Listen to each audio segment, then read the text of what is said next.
محترم ناظرین و سامعین، السلام علیکم ورحمۃ اللہ وبرکاتہ۔ استقبال ہے آپ کا Bharat Urdu Times YouTube channel پر۔ اگر آپ چینل پر نئے ہیں تو چینل کو سبسکرائب کیجیے۔ اس وقت کی سب سے اہم اور دکھ بھری خبر لے کر آپ کے ساتھ آپ کی خدمت میں حاضر ہوئے ہیں۔ آپ سے گزارش ہے مکمل ویڈیو سماعت فرمائیں۔ ایشیا کا عظیم دینی درسگاہ دارالعلوم وقف دیوبند کے اکاؤنٹنٹ سلیم عثمانی کا دل کا دورہ پڑنے سے انتقال ہو گیا۔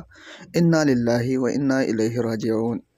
ان کی عمر 63 برس تھی۔ ادارے کے ذمہ داران، علماء، متعلقین نے ان کی وفات پر گہرے دکھ کا اظہار کیا ہے۔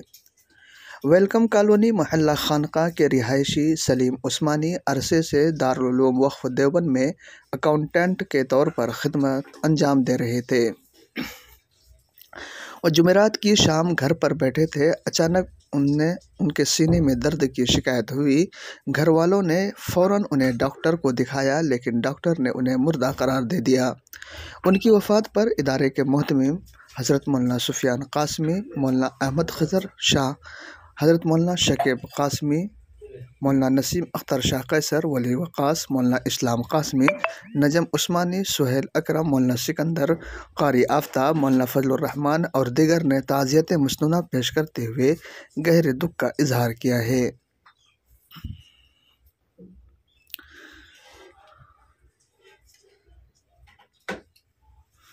جی ہاں دوستو، یہ مادر علمی دارالعلوم وقف دیوبند سے غمناک المناک خبر ہے۔